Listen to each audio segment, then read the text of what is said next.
Pemerintah akhirnya angkat suara. Menteri Keuangan Purbaya mengaku geram. Ada perusahaan asal Cina beroperasi di Indonesia namun tidak membayar pajak. Bahkan diduga menghindari PPN hingga triliunan rupiah. Purbaya menegaskan, negara tidak akan tinggal diam. Perusahaan yang bandel siap-siap ditindak dan digerebek sesuai aturan. Penegakan hukum akan dilakukan demi keadilan pajak dan penerimaan negara. Namun publik kini bertanya, apakah tindakan tegas ini benar-benar terjadi atau sekedar peringatan keras?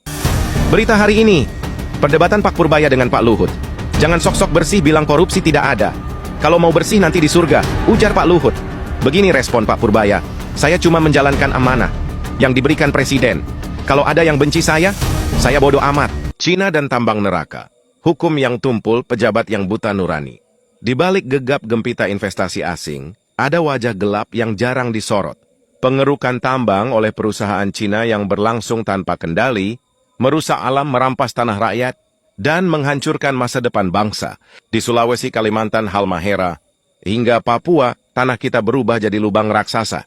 Gunung diratakan, sungai keruh, hutan habis. Dari langit, yang dulu hijau kini coklat gersang. Dan semua itu terjadi dengan restu pejabat negeri sendiri, yang menutup mata karena takut kehilangan setoran proyek. Cina datang dengan dalih investasi. Mereka bawa modal, tapi juga bawa tenaga kerja sendiri. Rakyat kita hanya jadi penonton di tanahnya sendiri. Mereka ambil nikel, bauksit, emas, bahkan pasir kuarsa, lalu kirim semua ke negerinya. Kita hanya dapat debu dan limbah. Itulah wajah penjajahan ekonomi abad modern. Tanpa perang, tanpa darah, tapi pelan-pelan menghisap kehidupan bangsa. Dan ketika rakyat bersuara, hukum tak bergerak. Hukum di negeri ini tajam ke bawah, tapi tumpul ke atas. Nelayan kecil ditangkap karena jala melintas di wilayah tambang, tapi korporasi besar yang merusak laut dan menggunduli hutan justru dilindungi. Ada tambang ilegal milik konglomerat, tapi aparat diam. Ada kerusakan lingkungan parah, tapi pejabat pura-pura tidak tahu. Begitulah hukum yang kehilangan keberanian. Di balik semua itu mengalir aliran dana besar. Kontrak dengan investor asing dibuat tertutup, izin tambang dijual seperti dagangan, dan laporan kerusakan disembunyikan. Tak ada lagi suara hati. Yang tersisa hanya transaksi. Inilah kebodohan yang mahal. Bangsa yang kaya raya, tapi tak berdaulat atas tanahnya sendiri. Kita punya sumber daya alam yang seharusnya menyejahterakan rakyat, tapi justru menjadi ladang emas bagi penjajah ekonomi. Dan siapa penjajah itu? Ia tak lagi datang dengan kapal perang seperti masa kolonial. Ia datang dengan dasi dan perjanjian investasi. Namanya perusahaan Cina, tetapi wajahnya bisa di mana-mana. Di baliknya ada pejabat lokal yang menjual tanah air dengan harga murah. Sementara rakyat menjerit, sungai tak bisa diminum. Tanah tak bisa ditanam, udara penuh debu tambang, dan anak-anak kita tumbuh di bawah langit yang kelabu, di negeri yang dulu dijanjikan sebagai Zamrud Khatulistiwa. Bangsa ini tidak kalah karena perang, kita kalah karena ketamakan dan penegakan hukum yang tumpul. Kita dijajah bukan karena mereka kuat, tapi karena kita sendiri lemah, mudah dibeli, mudah dibungkam, mudah dilupakan. Wahai para penegak hukum, di manakah nurani kalian? Jika hukum tidak lagi berpihak pada kebenaran, maka rakyatlah yang akan menegakkannya dengan suara dan doa. Sebab Allah tidak akan biarkan kezaliman berdiri selamanya. Dan ketika bumi ini hancur karena kerakusan, jangan salahkan siapapun, kecuali diri kita sendiri yang diam saat negeri ini dijarah. Merdeka! Tambang ilegal warga Cina di Lombok. Nih baru ketahuan nih, tambang sebesar ini ilegal. Logikanya di mana ya? Pasti ini ada yang main di dalam. Segede gini nih baru ketahuan ilegal lagi. Logikanya di mana? Jangan lupa follow aku ini ya. Terus kolom komentar pokoknya merdeka. Cina itu punya pendapatan 450 triliun per tahun hasil dari nikel di Indonesia. Kenapa kita tidak menikmati uang itu? 90% tambang nikel yang ada di Indonesia itu dikuasai Cina, Pak Menteri. Pajaknya pun itu dibebaskan 30% atas pembebanan pajaknya. Sekarang aku kasih tahu data Indonesia itu sebenarnya pemain dunia di dunia tambang, di natural resources. Untuk produksi emas, Indonesia itu nomor 6 di dunia. Untuk produksi batu bara, Indonesia itu nomor 3 di dunia. Dan untuk produksi nikel itu untuk baterai, Indonesia nomor 1 di dunia. Dan kita saingannya itu bukan sama negara ecek-ecek. Kita saingannya itu sama Cina, sama US, Australia. Bahkan Kanada sendiri pun nggak bisa menyamai produksi hasil tambang Indonesia. Ada sumbernya dan sumbernya terbuka. Mau tahu siapa yang nulis website ini? Ya, yang nulis website ini adalah pemerintah Kanadanya sendiri. Fakta mengenai natural resources di Kanada. Mereka sendiri yang menyebutkan bahwa Indonesia itu first atau top player untuk natural resources. Dan sekarang setelah aku kasih fakta kayak gini, kalian akan mempertanyakan, kok negaranya masih gini-gini aja ya? Tanyakan sendiri ke diri kalian sendiri, kenapa kok bisa kayak gitu? Mengapa Bahlil izinkan perpanjangan tambang emas Freeport hingga 2061?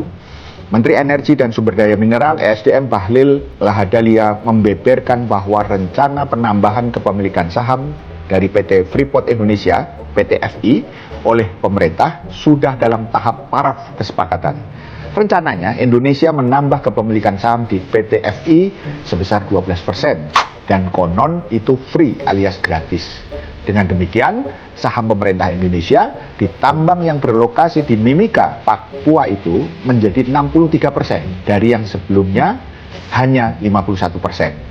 Bahlil mengatakan bahwa penambahan kepemilikan pemerintah terhadap PT FI, maka operasional izin usaha pertambangan khusus atau IUPK dirancang diperpanjang hingga 2061 atau hingga cadangan tambang yang dioperasikan oleh perusahaan asal Amerika Serikat itu habis. Apa yang sesungguhnya terjadi? Yang pertama, Bung Karno pernah menyebut sebuah istilah, jas merah, yakni jangan sekali-kali meninggalkan sejarah. Apa yang terjadi saat ini adalah akibat saja dari sebab yang diciptakan di masa lalu, kata peneliti ekonomi politik pertambangan Salamuddin Daeng pada 2018. Apa yang dimaksud oleh Salamuddin? Klaim pemerintah akan mendapatkan saham tambahan konon gratis sebesar 12% itu tidak bisa dilepaskan dari peristiwa sebelumnya, yaitu saat pemerintah mengklaim telah mengambil alih 51% saham PT Freeport Indonesia pada tahun 2018, sedangkan 49%-nya milik Freeport McMoran Incorporation atau FCX dari Amerika. Mestinya kendali atas operasi ada di pihak Indonesia yang sahnya lebih besar. Tetapi faktanya yang memegang kendali dan tata kelola tetaplah FCX. Karena dalam siaran pers yang dikeluarkan oleh FCX pada 29 Agustus 2017, pada poin yang keempat dinyatakan FCX akan setuju untuk melakukan divestasi kepemilikannya di PT FI dengan nilai pasar yang wajar hingga Indonesia memiliki kepemilikan 51% saham dari PT FI.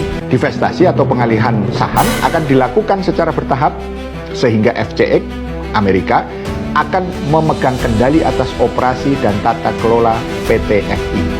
Fakta lain, untuk mendapatkan divestasi 51% dari awalnya 9,36% menjadi 51,23% itu dari FCX dan Rio Tinto, Indonesia melalui PT Inalum, kini Mine ID, harus berhutang ribawi sebesar 3,58 miliar US dollar, sekitar 55,8 triliun. Bagaimana mungkin FCX yang milik Amerika, yang sahamnya hanya 49%, tetap memegang kendali operasi dan tata kelola atas PT FI sampai 2041. Faktanya, laba bersih PT Freeport Indonesia pada tahun 2024 adalah sebesar 4,1 miliar US dollar atau sekitar 67,32 triliun dengan asumsi kurs rupiah 16.420 per US dollar. Dari total laba ini, perusahaan hanya menyetorkan 7,7 triliun kepada pemerintah pusat dan daerah sebagai bagian dari penerimaan negara. Artinya, bagian pemerintah Indonesia hanya 11%. Pertanyaannya, yang 89% kemana? Kedua, sekarang pemerintah mengklaim lagi, konon akan mendapatkan tambahan saham 12% hingga menjadi 63%. Ingat, 51% yang lama plus 12% yang baru.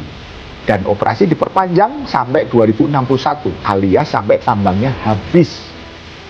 Dan kemungkinan besar FCX Amerika yang akan tetap memegang kendali atas operasi dan tata kelola dari PT FI, padahal sahamnya tinggal 37%. Wajar nggak sih? Bukankah itu akan semakin merugikan kita, rakyat Indonesia? Yang ketiga, di dalam Islam, tambang adalah bagian dari kepemilikan umum atau al-milkiyah amah. dikelola oleh negara dan dikembalikan kepada rakyat sepenuhnya. Haram untuk diserahkan kepada swasta, apalagi swasta asing. Ini jelas bertentangan dengan syariat, so harusnya ditolak. Paham sampai di sini? Salam melek politik.